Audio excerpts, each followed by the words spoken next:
Salut à tous! On se retrouve aujourd'hui pour une nouvelle vidéo. Merci déjà à ceux qui se sont abonnés à ma chaîne. Si tu ne l'as pas encore fait, n'hésite pas à cliquer sur le bouton rouge qui se trouve en bas de la vidéo, le bouton s'abonner. Alors aujourd'hui, dans cette vidéo, je vais budgétiser mon side hustle et aussi je vais remplir mes enveloppes. Alors, c'est quoi le side hustle? Le side hustle, c'est juste un petit travail que j'ai à côté de mon travail principal. Donc, on va budgétiser le side hustle de cette semaine, ce que j'ai travaillé cette semaine. Mais avant ça, je vais vous parler de cet outil que j'ai créé, qui est organisation du budget mensuel. Donc, je l'ai créé afin qu'il puisse m'accompagner mois par mois dans la gestion de mes finances. Donc, il est en version papier ici, mais je peux aussi l'utiliser en version numérique sur ma tablette. Alors, je vais vous expliquer en quoi est-ce qu'il consiste. À la première page, donc j'ai mis la liste des charges. Donc, dans cette page, je dois introduire toutes mes charges. Quand je parle de charges, il s'agit de charges fixes ou des charges variables. Donc, ça peut être Internet, ça peut être le loyer, ça peut être l'assurance auto. Donc, je mets la date à laquelle c'est dû, la description de cette charge, le montant et après, si j'ai payé, je mets un check. Le fait d'avoir ma liste des charges me permet aussi de savoir, en fait, quelles sont les charges qui sont dues, quelles sont les charges que je dois payer, à quelle date est-ce que je dois les payer. Après la liste des charges, on a le calendrier du budget. Dans ce calendrier, je vais aussi introduire les charges, ok, selon leur date due, mais aussi je vais introduire les dates de paye. Ok, donc à chaque fois, je vais mettre quand est-ce que je reçois ma paye principale et mon side hustle. Et en fonction de ces payes, je vais savoir quelle charge va entrer dans telle paye. Lorsque j'ai fini le calendrier, je le remplis généralement en début du mois. Je remplis maintenant mon planificateur budgétaire et c'est ce qu'on va faire aujourd'hui puisque j'ai reçu ma paye de side hustle. Donc, je remplis selon les différentes sections. OK? Et à la fin, je dois avoir $0 parce que tout aura été attribué. Donc, ensuite, ces planificateurs budgétaires encore, j'en ai mis 2 parce que je suis payée 2 fois par mois. Donc, à la page suivante, on a la liste des enveloppes.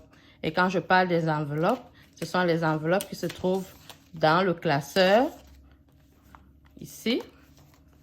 Donc, ça, ce sont les différentes enveloppes qui me permettent de repartir mon argent dans chaque catégorie. Donc, par exemple, l'enveloppe beauté, je vais inscrire le montant de départ du mois. Il est à $25 et j'ai ajouté 25. Non, le montant de départ était $25. Oui, j'ai ajouté $75. À la fin du mois, il est à $100, à moins que je n'ajoute encore. Donc, mais pour le moment, il est à $100. Donc, je remplis toutes mes enveloppes selon les différentes enveloppes que je retrouve dans mes 2 classeurs. Après ça, j'ai la désignation des espèces. Alors, ceci, en quoi est-ce que ça consiste? Lorsque j'ai fini de planifier mon budget à cette page-ci, je dois savoir maintenant, qu'est-ce que je dois mettre dans mes enveloppes? Combien est-ce que je dois mettre dans mes enveloppes? Alors, donc, je dois, par exemple, si je dois mettre dans mon enveloppe peut-être santé, je dois peut-être mettre, disons, $40. Donc, je vais écrire enveloppe santé, montant $40. Et lorsque pour aller à la banque, je dois savoir quelles espèces est-ce que je dois aller retirer à la banque. Donc, santé, je vais mettre peut-être un billet de $20, donc je mets un trait. Et peut-être un billet de $10. Et deux billets de $10. 2 billets de $5. Ça fait que à la banque, je sais que je dois retirer $20, un $20, un $10, 2 $5.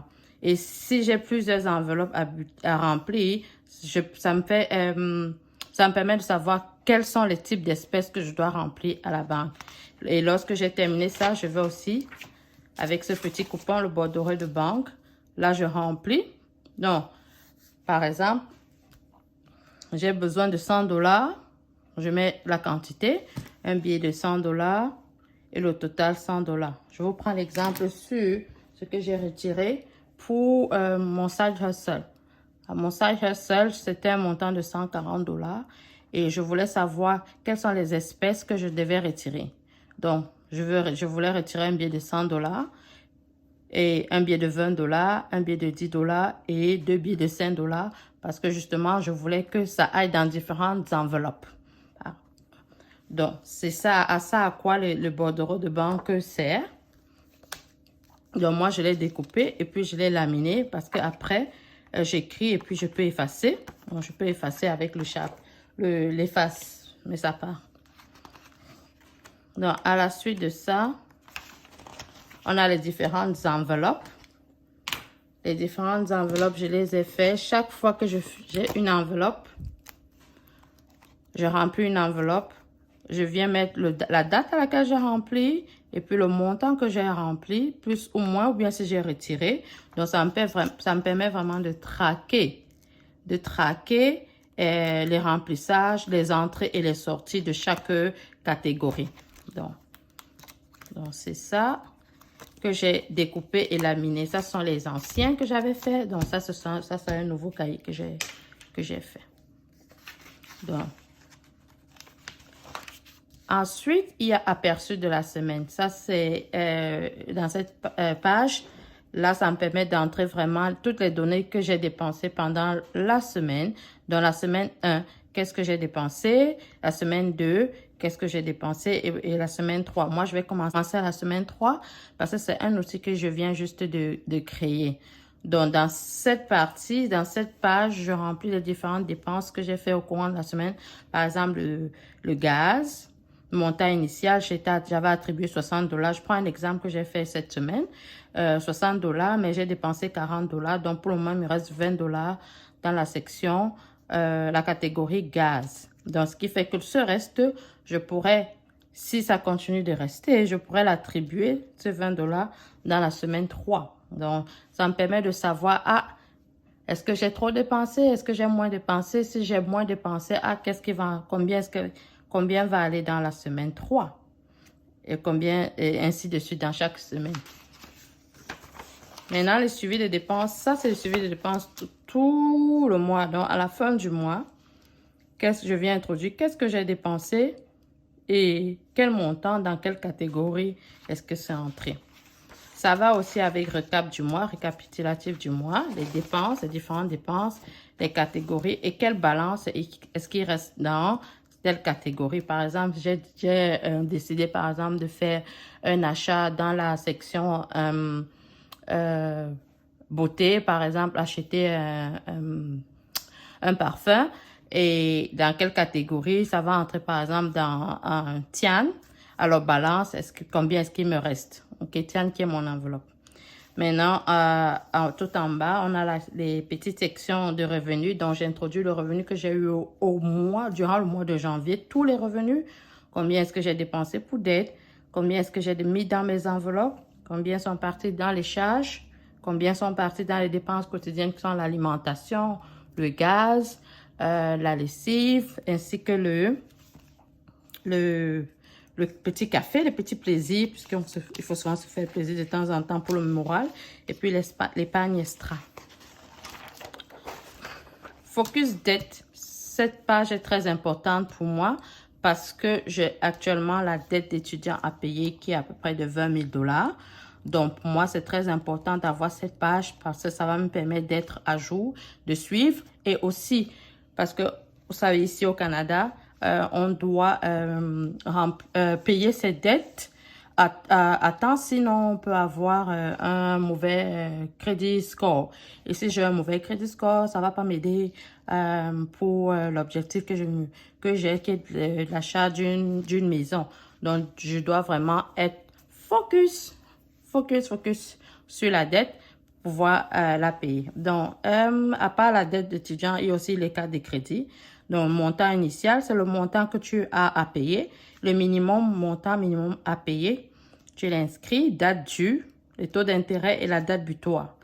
Et le mois de janvier, montant payé balance à la fin du mois. Donc, ça, c'est ça pour Focus Dette.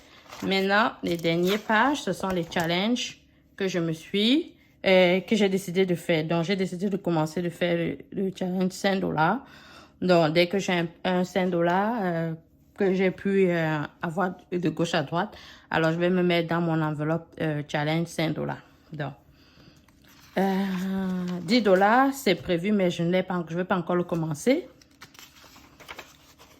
Mon enveloppe, mon challenge maison challenge, donc ici, puisque mon objectif premier, c'est m'acheter une maison. Donc, mettre l'argent de côté pour l'hypothèque. Donc, à chaque fois que je vais avoir un tout petit peu d'argent de mon side hustle, ou bien si mon salaire principal est élevé, donc je vais venir compléter dans mon challenge maison. Donc, voilà mon organisateur dans l'organisation du budget mensuel qui va vraiment me suivre et me discipliner aussi dans la gestion de mes finances. Donc, bien. Alors maintenant, on va passer au side hustle. Donc, on va budgétiser le side hustle et aussi faire le remplissage des enveloppes. Bien. Alors, je vais remplir. Je vais aller à au planificateur budgétaire. Donc, déjà, combien est-ce que j'ai comme revenu? Donc, première des choses, quand il faut budgétiser, on commence d'abord par son revenu. Alors là, je vais un peu essayer d'agrandir.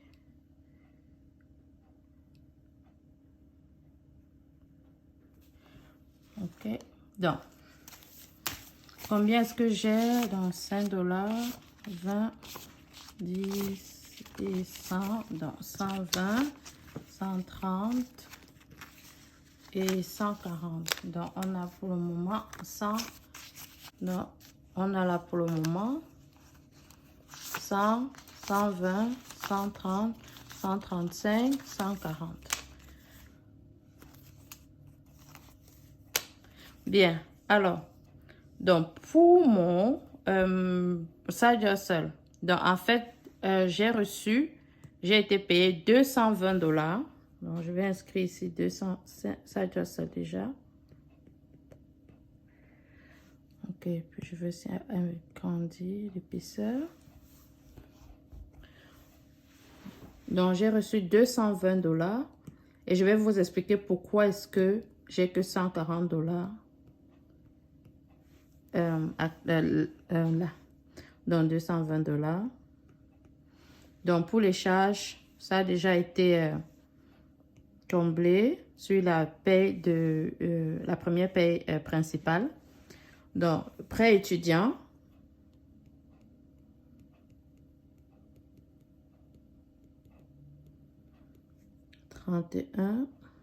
Janvier, c'est la date due.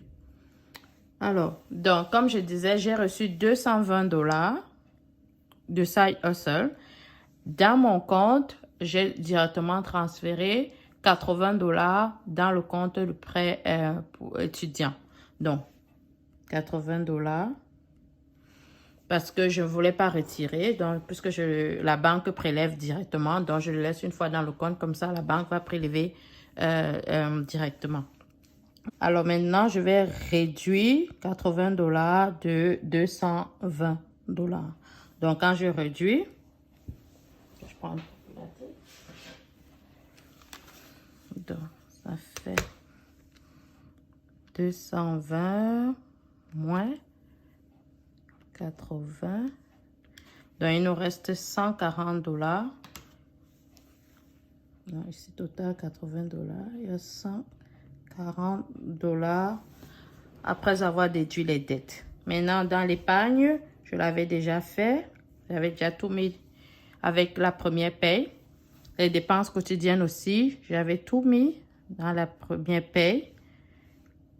Enveloppe pareil, puisque ma première paye est toujours la plus grosse. Donc, ma première paye, généralement, paye toutes les charges du mois. Dans cette première paye, je ne retire pas le loyer. Donc, c'est la dernière paye principale où je retire le loyer et il n'y a que les dépenses quotidiennes qui restent dans celle-là. Alors, on continue maintenant avec épargne extra. Donc, ce que je parle, dans épargne extra, j'ai le défi $5, qui est mon challenge $5. Et je compte mettre $10 parce que la première semaine, je n'ai pas mis. Donc, je vais essayer de rattraper. Et maintenant, dans extra maison. Pour l'achat de ma maison, je vais mettre $130. Donc, quand je fais 10 et 130, 10 plus 130, il me reste $140. Ça me fait $140. Et $140, ouais, $140, ça fait $0 qui reste au total. Okay.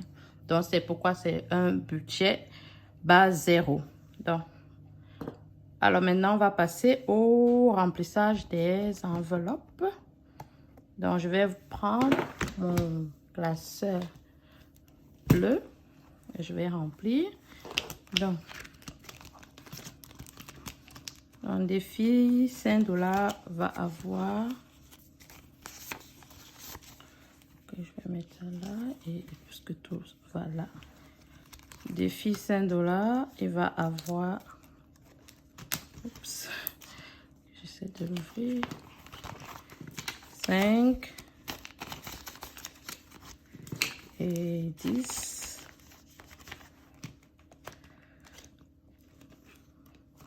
Et épargne extra va avoir 100, 120, $130.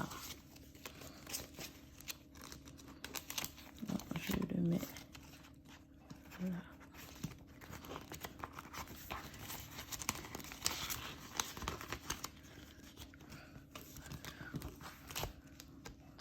Ok, je n'oublie pas de venir de colorer maintenant mon challenge.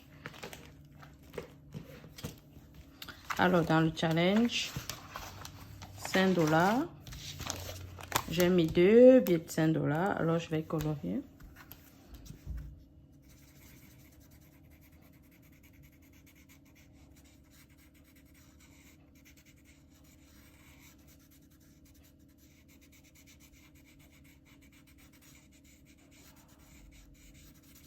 Et à la fin de ce challenge, je dois avoir reçu $500. Donc, je vais colorer le deuxième sec. Donc, ça fait que j'ai mis $10.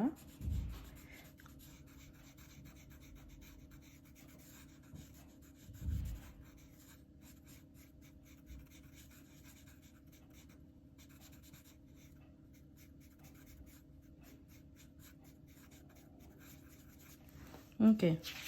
Alors, on va au challenge maison. Et pour challenge maison, je vais juste colorer une maison parce que je n'ai pas attribué un montant fixe pour ce challenge.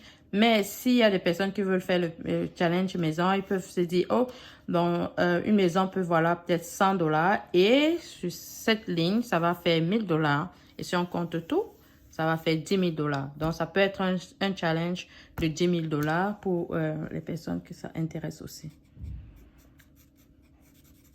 Je vais colorer une maison.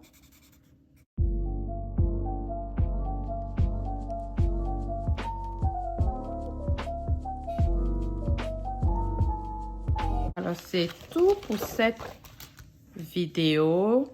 J'espère que cette vidéo t'a plu. Si tu as des questions, n'hésite pas à laisser un commentaire. N'hésite pas aussi à aimer, à t'abonner. Et aussi, si tu es intéressé par l'organisation du budget mensuel, il est disponible sur ma boutique Etsy, fan de budget. Et je mets le lien tout en bas de la vidéo. Merci, je vous dis à très bientôt pour une nouvelle vidéo. Bye!